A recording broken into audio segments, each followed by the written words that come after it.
shaky start, but a much quicker rise to the top of the table, where they finished the season 4 points ahead of anyone else. 7.4 average KDA there, actually quite powerful. TheOne ends up choosing Infernal Shrine, so we're going to jump back onto that map. We see Sky Temple being banned out, as well as Towers of Doom. So neither of those maps going to be available. Yeah. Yeah, TheOne banning Towers, they, like I said, CE would probably want to go there, so TheOne banning it out, very smart of them. But this is a TheOne map choice, so CE going to be bringing out the first bans and first picks. Let's get to it, ladies and gentlemen. This is going to be the first game of this series, the last one of the evening, the last one of the playoffs. CE immediately banning the Genji. So TheOne not going to pick up that ninja here, and then the immediate response in Garrosh. So there you go. The Korean players were right. They were right, and you can't blame them. Wind is a god-like Garrosh player. So now we move into other heroes in general. Sonya, for example, like we said, very high priority on this map, and there she is.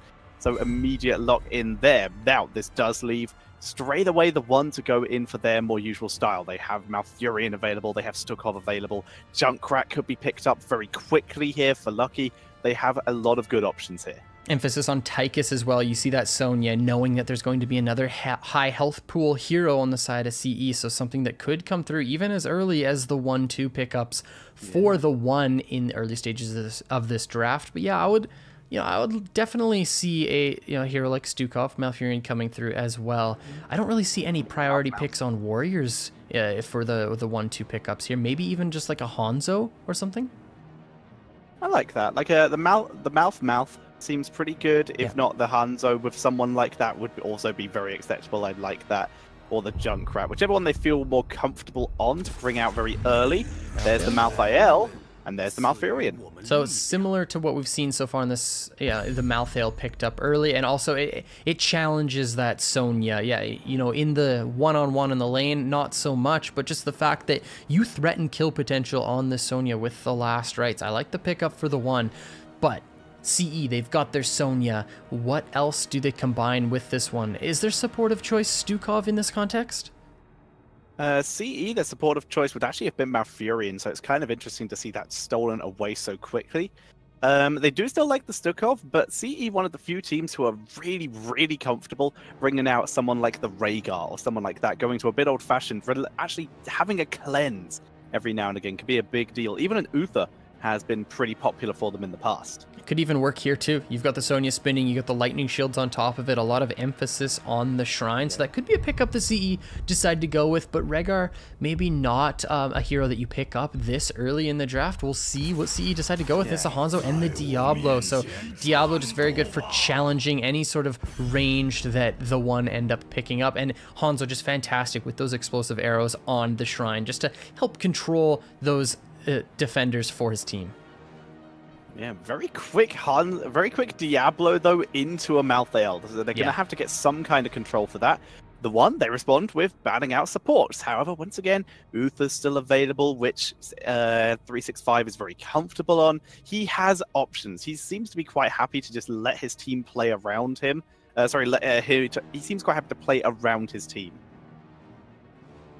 TheOne taking a bit of time here, thinking about this Stukov, just kind of see which support they want to remove from CE. Because as you said, you take away the Stukov, you can have the Rhaegar, you can have the Uther.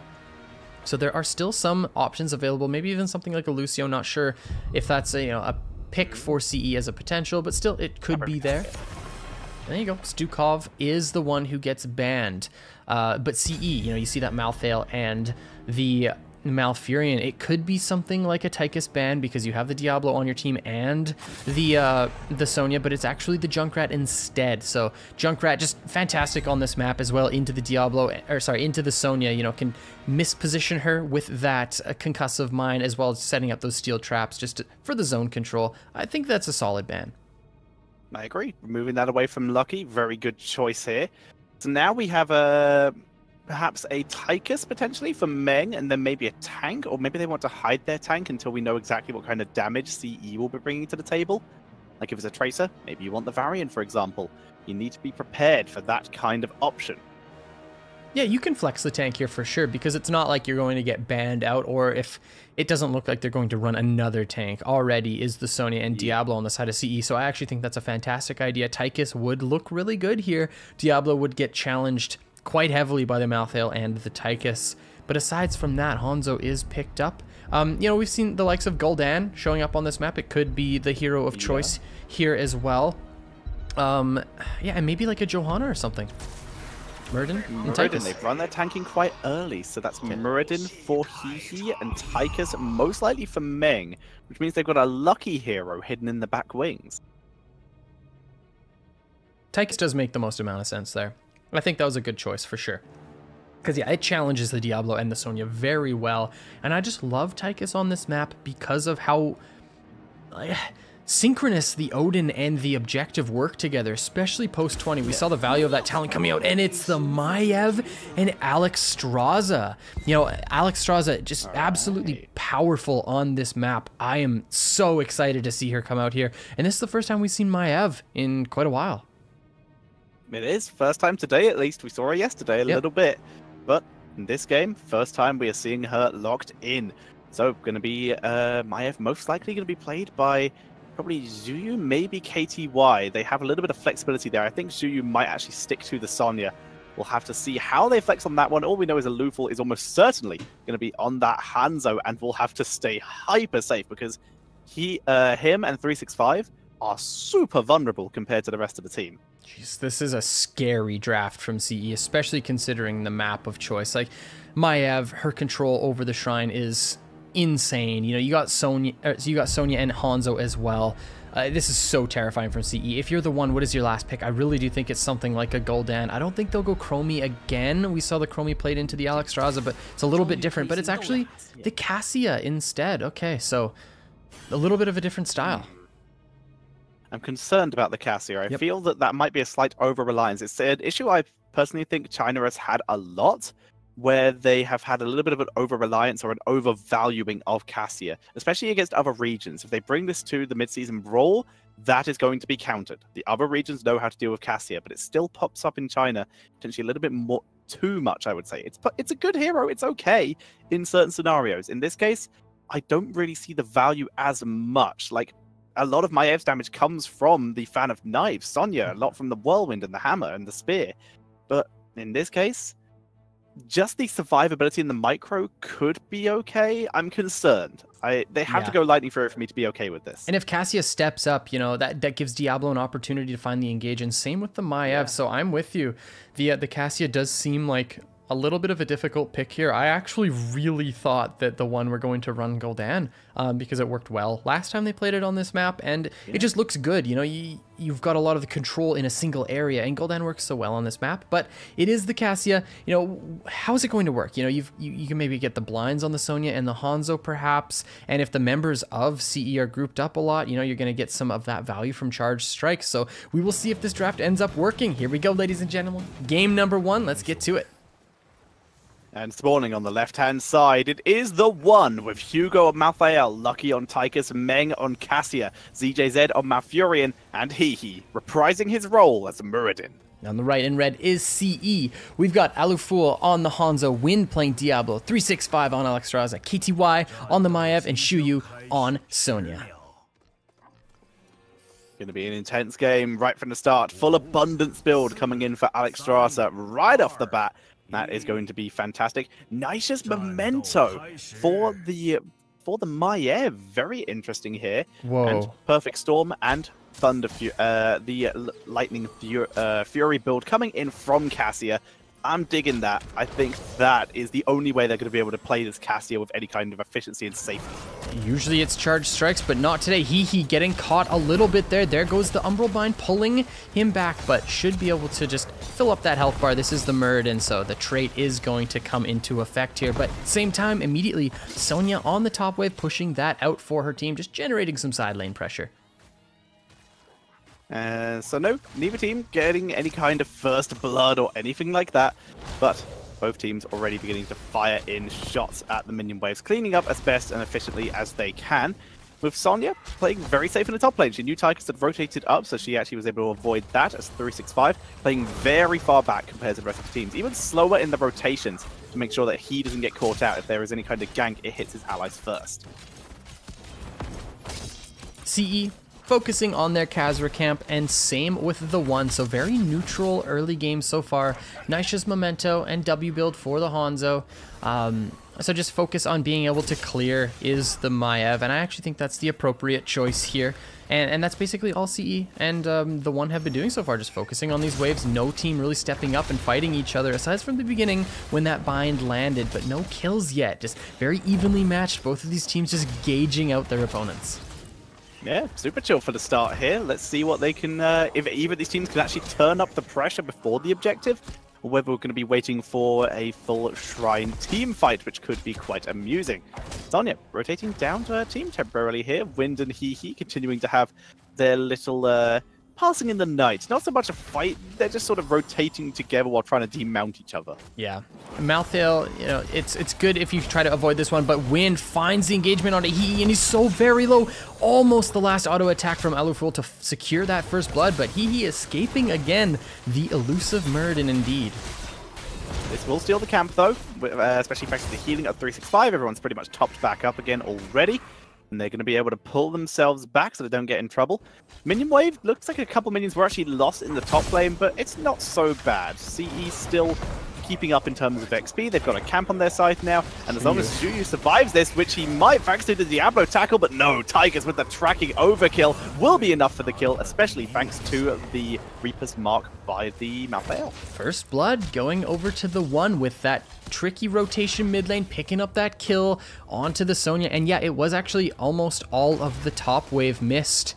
So, you know, Sonya did represent herself bottom lane, Malthael pushing that one out, and that's kind of what Malthael does. This is on the Pale Horse. He's able to rotate down, he's able to pick up those waves really quickly and just generate a lot of pressure in two lanes at once. A fantastic hero for that condition.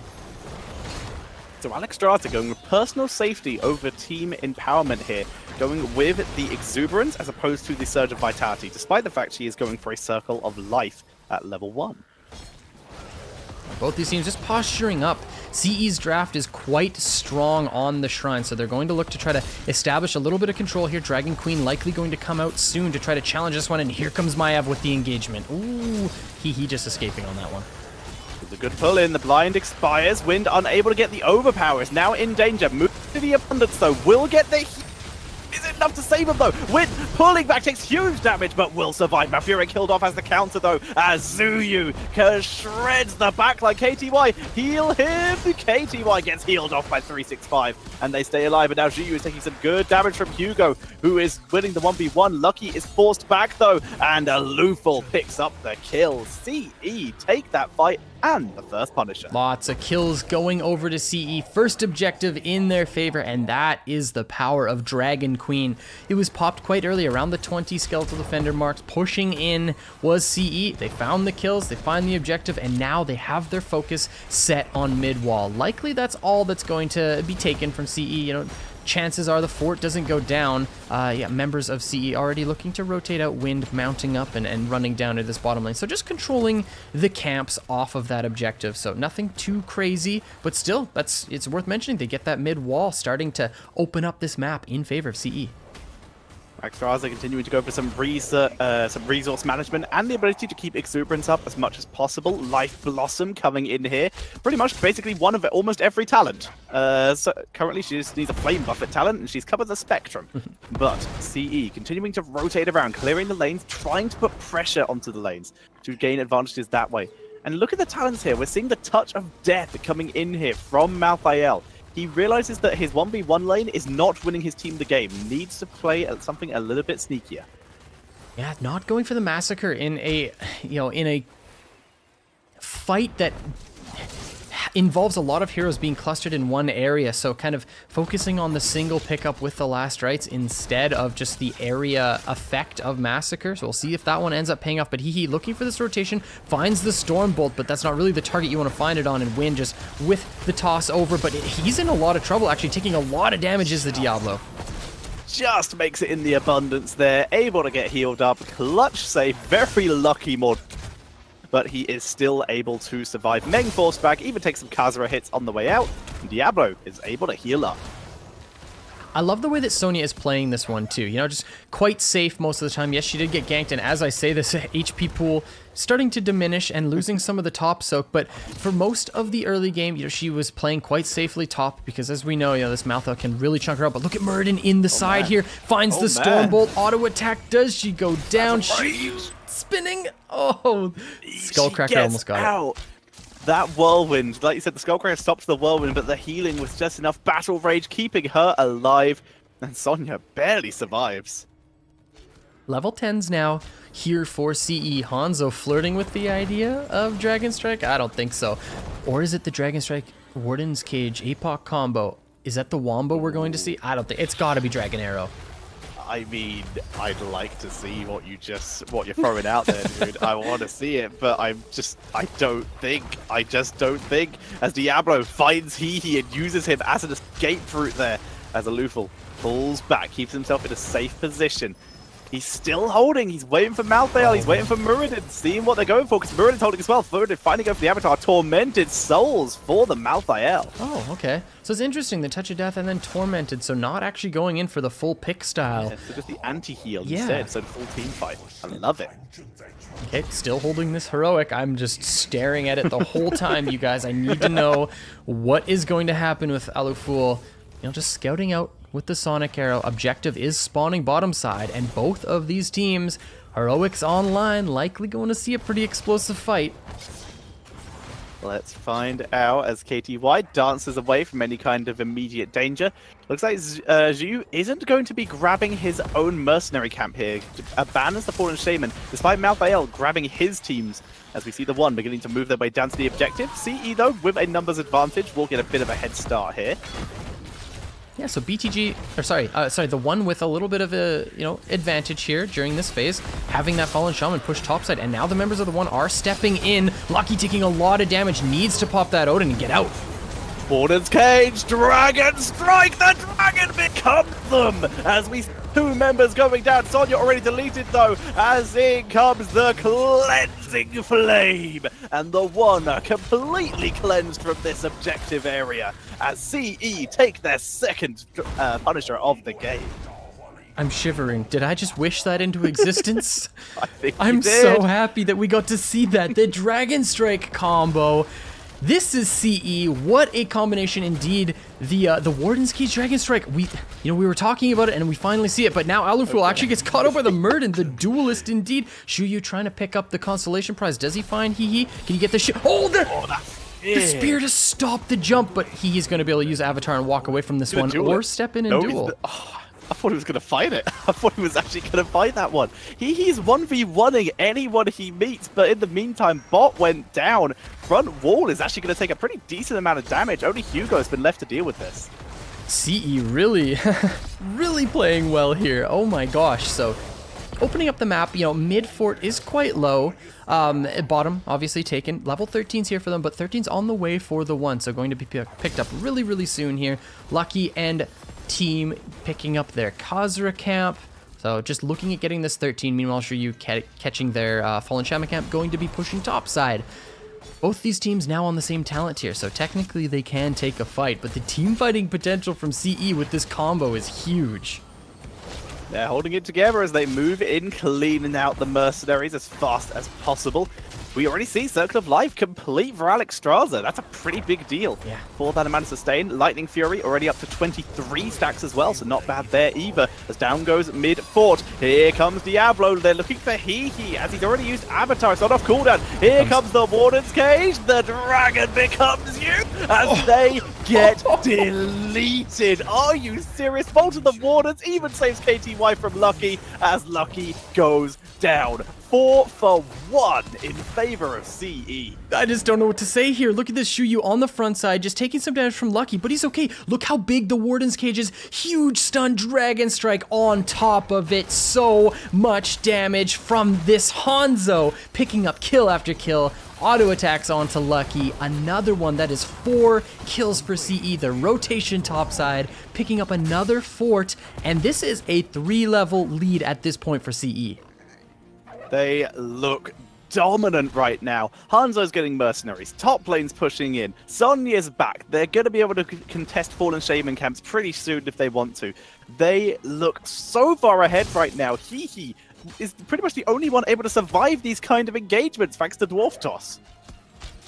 Wind scouting out, looking for the combination on a He. He's got the recess with 13 or 16. KTY coming in with the bind, but in a little bit of trouble here. Now the members of CE just need to back away. They've got bottom pressure coming in. He now gets comboed again, but there's the Avatar. Wind not landing a single wall stun there as He able to tank through all of this and force Wind back. He even drops a little bit of damage onto Juyu on the way out. Keeps himself alive, looking for the turnaround onto the Sonya. Sonya is forced to retreat at least a little bit. Oh, going a little bit further in. Expecting KTY. A nice Twilight Dream from Malfurion, looking for the turnaround as He dives in. Here comes the Dragon Queen. Hugo is dueling Wind in the background as the APOC hits nothing. Warden's Cage this time not able to hit. Yeah, CE missing the mark there, but Shuyu still on this front line trying to check out Lucky. He's in a lot of trouble. There goes the Odin, but it's not enough to save him. Hugo with the huge Tormented Souls trying to stay alive, doing as much damage as possible, but Wind, he looked for the combo, but he doesn't find it. Shuyu still spinning, killing everyone. Wind looking for a little bit more damage, and now the focus is on Hugo. Hugo's still going. The members of CE are so low. Hugo is still going, but this is a 1-4-5, folks. CE picking up another team fight without a lot of their big team fighting heroics available. Yeah, that touch of death was huge by the Malthael, but it was a little too early before the Cleansing Flame came out, and as such Alexstrasza able to keep her team alive, and the damage just short of being enough to set up the kill there. This keep shall fall first of the game. Actually, it looks like they are going to have to back up. Tychus, a little bit too scary here. They're just going to try and let the minions work it. And of course, the Punisher will kill this in seconds. Exactly. CE just trying to set up the map so that they can potentially end off of this Punisher. This Punisher is going to be arcane. It's going to be pushing top onto a keep that has not 20% health, so 16's not here for the one yet. They're going to be picking it up very soon, in just a moment here. Likely they're going to step in, and this could be the last team fight of the game if it swings in CE's favor. KTY trying to dodge Muradin as Muradin stuns out Wind. He pulled into the backline as Sonya is distracting the front line. Good stun by Wind, getting a little bit of percentage damage. Zuyu heals himself, gets a shield up. Cassia done with her spear. The Bull Lightning also good damage onto a Luful, but there's the Abundance along with the Fountain, healing a Luful basically back to full as they wade forward. Muradin taking the commitment. Last chance play here. In comes the Warden's Cage. The last rites, the Dragon Strike, not so good this time as Hugo goes down anyway. Meng getting absolutely wiped. 365 and a Luful able to kill him off. They will chase down He. And a much calmer fight this time, but it's still a massacre, and CE will still take it, along with somehow Sonya also being able to do the objective at the same time. Yeah, he escaping barely with his life there. 4-for-1 trade, CE with the objective. This Arcane Punisher pushing top. Meanwhile, they do have the Khazra pushing in bottom, so maybe it's another keep as a consolation prize, but doesn't really matter at this point. Still 25 seconds on the Tychus. Focusing this well, and now CE moving in. Wrath of the Berserker popped for the Sonya. Here goes the combination on a He. The jump from the Punisher. Can they kill Muradin? It looks like CE are just going to focus on the core, and perhaps ZJ's not quite. Punisher deciding to ignore the keep, moved onto the core. Everyone's alive. This could be a disastrous play. Ball Lightning, 365, take it out. Wind just dives the core. Absolute full commitment here. Uses the Hellgate. Juyu gets commitment. There's the Twilight Dream to try and take him down as Hanzo moves in.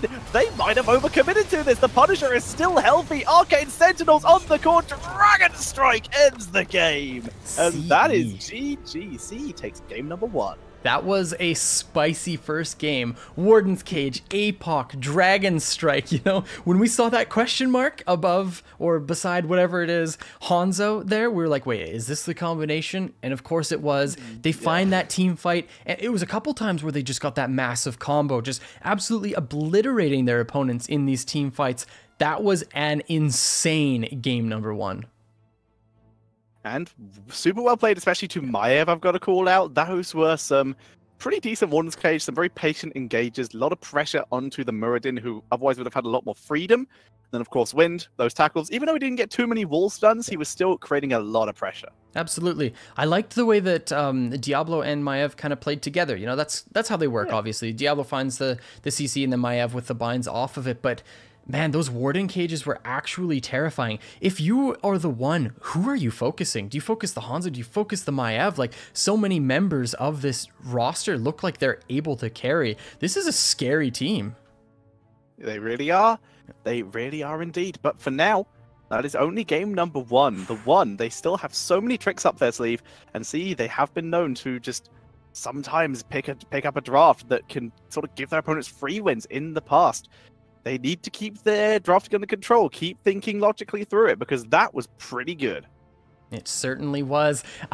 Man, considering what we just saw here, I can't wait for this next game. This is absolutely insane. This is actually such a pleasure to watch. CE, you know, I haven't got to cast them before. Obviously, as we know this, I'm kind of new into this region and only temporary. Feels bad, but these are some great games, great style of play from CE, and a little bit different. You know, we see this, the first pick, Sonya coming in, and man, did that ever pay dividends throughout that game. Like, Shuyu not only forcing a lot in terms of resources from their opponents, but also just surviving through so much. Yes, got picked at one point in that mid lane, but it was just a little bit of an overstep, and you kind of learn from that moving through the game, and quite a few resources from TheOne were spent to get that kill. But yeah, I actually have to say, like, that the Sonya played very, very well, even though none of the plays were all that flashy. I would agree. There were so many situations where Sonya was just 1v3ing people staying alive while the rest of the team was just killing Muradin, which works out pretty well. Over double TheOne's kills, 20-10 by the end of that. And of course, 4 structures to 0 as CE had full control. Every single Punisher did pretty good.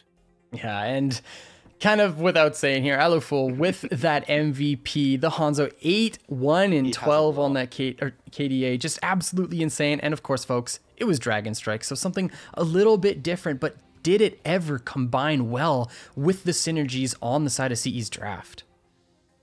Well, it certainly won them the game. It did a really good job there. And also, I'm pretty sure Aluful now has over 20 MVPs. I might be wrong on that, but he's doing pretty well this season. For now, though, that's just game number 1. There are still many maps for them to choose from. Towers of Doom, a go-to CE map, has been removed. Braxis was left open, so if TheOne, seeing as they tried to bring that against BTG, didn't do so well, but it's still a little trick they have up their sleeve.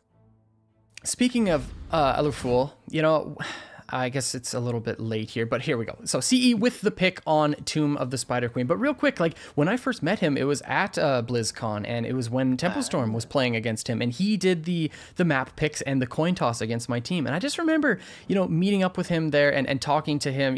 I don't think he spoke English very well, but anyways, the way he carried himself, a very confident player. And it's just, you know, it's exciting to see him play this well in this matchup. But here we go, ladies and gentlemen, game number 2. Let's get to it.